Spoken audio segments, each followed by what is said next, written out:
Parents et heureux, un site qui offre de multiples ressources aux futurs parents et parents pour vivre toutes les étapes de la maternité et de la parentalité de manière épanouissante. Bonjour, je suis Anne-Karine Grisner, psychologue spécialisée en périnatalité et parentalité.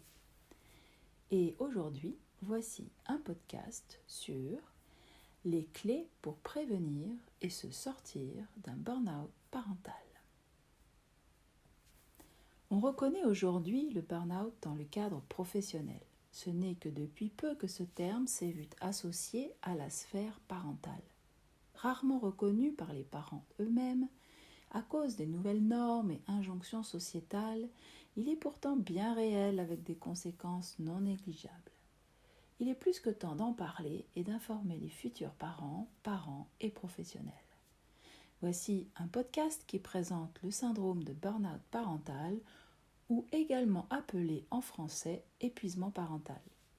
Nous verrons les causes et les facteurs de risque de l'épuisement parental, comment le prévenir et comment y répondre. Qu'est-ce que l'épuisement parental ? L'épuisement parental ou le burn-out est défini comme un syndrome de détresse intense causé par un stress chronique lié au rôle parental en l'absence de ressources suffisantes pour compenser. L'épuisement physique et moral qui en découle ne disparaît pas en faisant une simple pause. Loin d'être des cas isolés, les parents qui souffrent de ce syndrome ou qui n'en sont pas loin sont nombreux.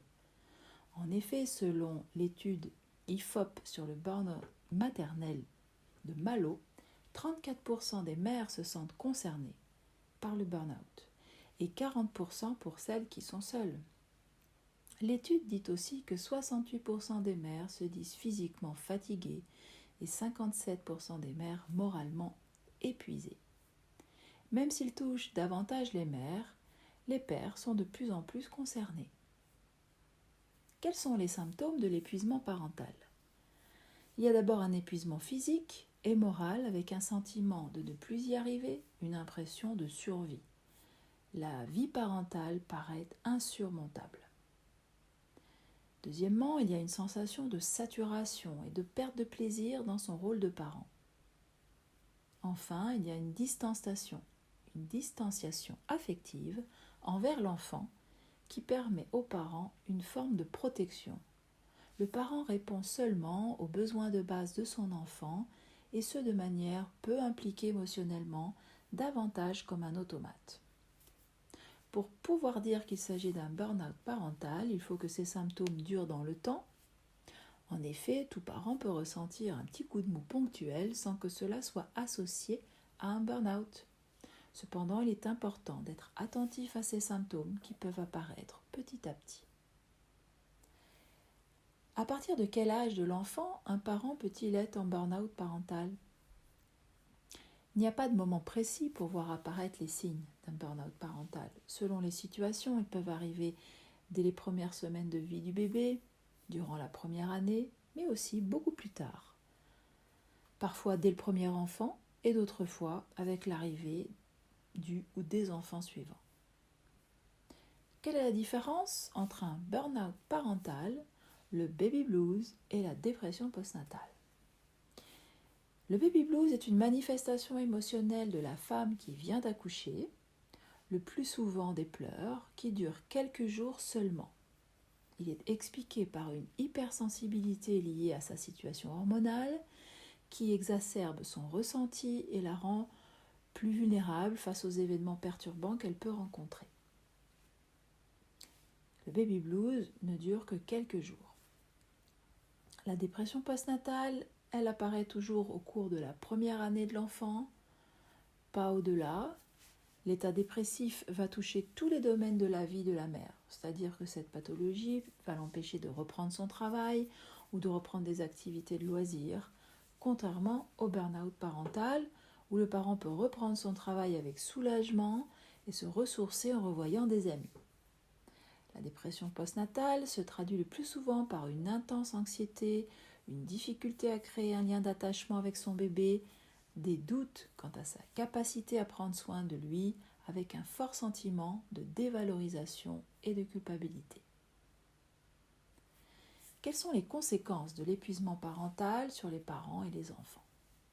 Sur les parents, des troubles de l'humeur, de la tristesse, de l'énervement. Il peut y avoir aussi une difficulté à contrôler ses émotions, des troubles du sommeil et alimentaires. Il peut y avoir un repli sur soi, une envie de fuir le domicile. Sur les enfants, les troubles du parent en burn-out peuvent entraîner de la négligence et ou de la violence envers les enfants.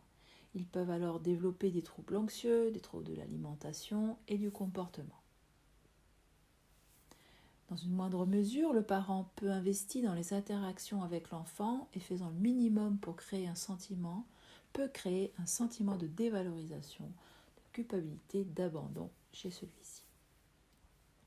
Sur le couple maintenant, lorsqu'un parent souffre d'épuisement parental, cela peut entraîner une augmentation des tensions au sein du couple en raison de reproches, d'une humeur maussade qui peuvent augmenter le risque de séparation. Quels sont les risques ? Quels sont les facteurs de risque du burn-out parental ? On a d'abord l'isolement géographique, social et familial, un parent seul ou un soutien insuffisant du conjoint, un parcours médical difficile avant la conception, pendant la grossesse, l'accouchement et ou le postnatal. Une grossesse gémellaire ou des enfants rapprochés, une histoire d'enfant jalonnée de blessures, une tendance à l'anxiété, au perfectionnisme, une difficulté à supporter les imprévus,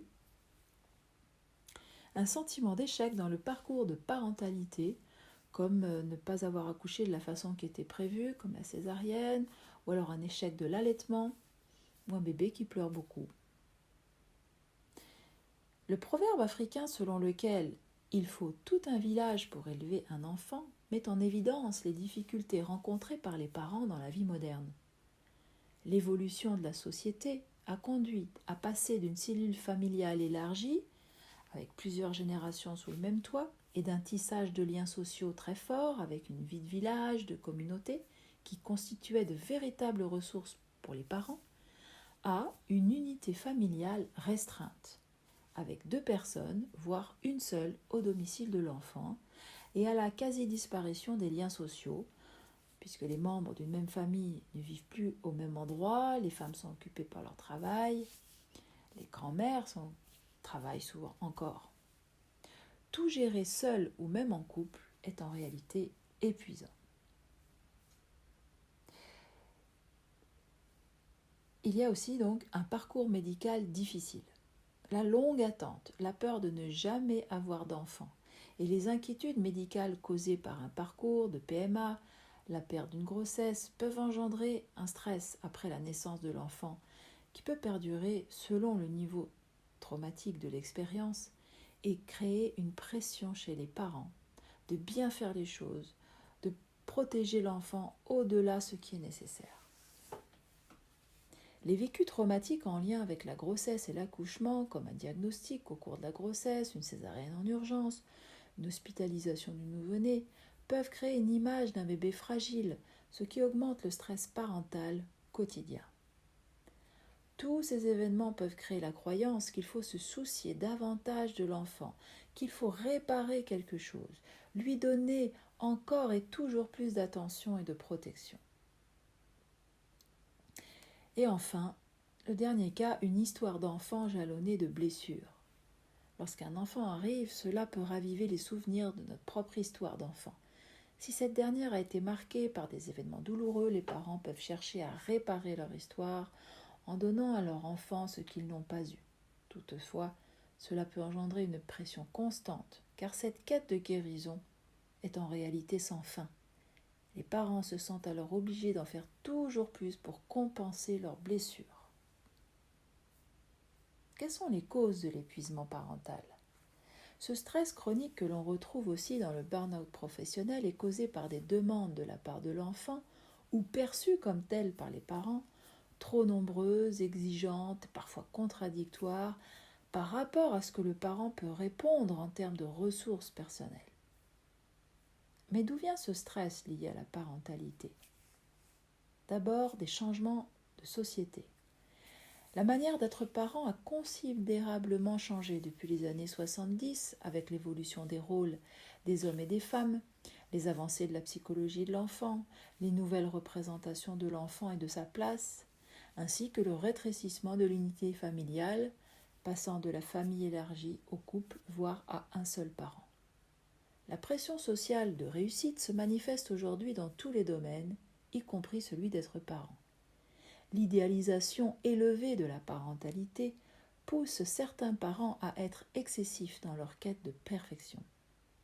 Ces nouvelles injonctions les poussent à surveiller constamment leurs enfants pour les protéger, à leur offrir un apprentissage et une stimulation constante pour leur future réussite sociale, à leur fournir des explications en continu pour le bon développement psychologique et à répondre immédiatement à leurs besoins pour qu'ils soient heureux. Bref, tout cela crée un stress chronique chez les parents qui peut les mener au burn-out, car cela les oblige souvent à dépasser leurs limites et à sacrifier leurs propres besoins au-delà de ce qui est nécessaire.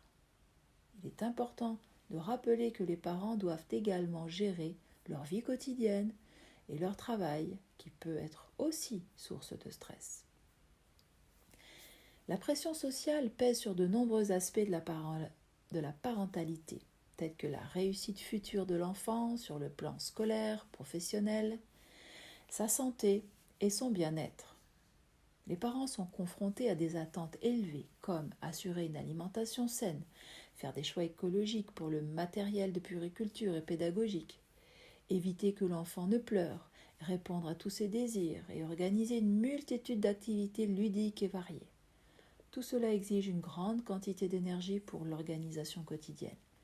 La tête et l'agenda des parents sont souvent surchargés et débordent parfois.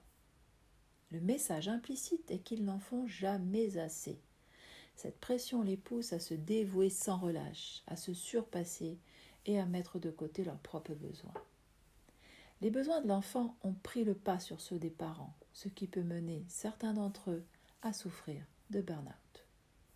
Les pères aussi sont touchés par le burn-out parental. Les pères d'aujourd'hui sont de plus en plus engagés dans leur rôle parental au quotidien et sont donc également touchés par le syndrome d'épuisement parental. Bien que l'on puisse penser que gérer les enfants à deux soit suffisant, de nombreux parents font face à des défis qui rendent la tâche épuisante, même en équipe. Comment prévenir l'épuisement parental ? Bien que ce syndrome puisse se manifester plusieurs années après la naissance d'un enfant, j'ai remarqué dans ma pratique de psychologue en maternité que l'épuisement parental apparaissait souvent dès la fin du premier mois de vie du bébé et pouvait se prolonger pendant plusieurs mois, voire des années. Bien sûr, on pourrait considérer cela comme normal, parce que bébé ne fait pas encore ses nuits. Or, j'ai constaté que de nombreux bébés ne dorment pas non plus durant la journée ou ne font que de courtes siestes de 30 minutes, ce qui est loin d'être suffisant. Ce manque de sommeil chez les bébés semble se poursuivre en grandissant et peut entraîner des bébés grincheux, pleurant beaucoup, puis des enfants agités ayant une faible tolérance à la frustration. Ce tableau semble s'être répandu à partir des années 90. D'ailleurs, en 2006, le sommeil de l'enfant a été reconnu comme problème de santé publique par la Haute Autorité de Santé. En tant que partisane de la prévention en matière de parentalité, je pense qu'il est important de prendre en compte ces facteurs et de sensibiliser les parents aux bonnes pratiques de sommeil pour les bébés. Je conseille donc de s'informer dès la fin de grossesse sur le sommeil du bébé. Le sommeil du bébé est un sujet complexe qui requiert des connaissances approfondies. En effet, une bonne qualité de sommeil permet au bébé de bien dormir le jour comme la nuit et ainsi de rester plus calme et plus apaisé. Pour les parents, cela permet de limiter le stress chronique et l'épuisement. Je propose un programme pour accompagner les parents sur le sommeil de leur bébé de la naissance à ses 4 mois. Je conseille aussi de bien se préparer pour le retour à la maison après l'accouchement. On accorde souvent beaucoup d'importance au choix du matériel de puériculture. Cependant, je pense qu'une préparation adéquate pour le retour à la maison est tout aussi cruciale. Il s'agit de sensibiliser le couple à la réalité du postpartum et de les encourager à réfléchir aux solutions qui peuvent faciliter leur vie quotidienne en anticipant les besoins à venir. Je propose aussi de s'informer très tôt sur la phase d'opposition. Cette période de l'opposition, qui démarre autour de 18 mois et peut durer jusqu'à 3-4 ans, peut être éprouvante pour les parents, car l'enfant traverse une phase où il peut adopter des comportements opposants, faire de nombreuses crises de colère. Je propose un programme afin de bien comprendre cette phase et d'apprendre une méthode simple et concrète afin de gérer avec le moins de stress et de tension possible les crises et attitudes opposantes de votre enfant. Je suggère aussi de faire une psychothérapie. Si vous avez vécu des expériences difficiles dans votre enfance, il peut être bénéfique d'envisager une psychothérapie pour apaiser vos blessures et éviter les projections de vos souffrances sur votre enfant.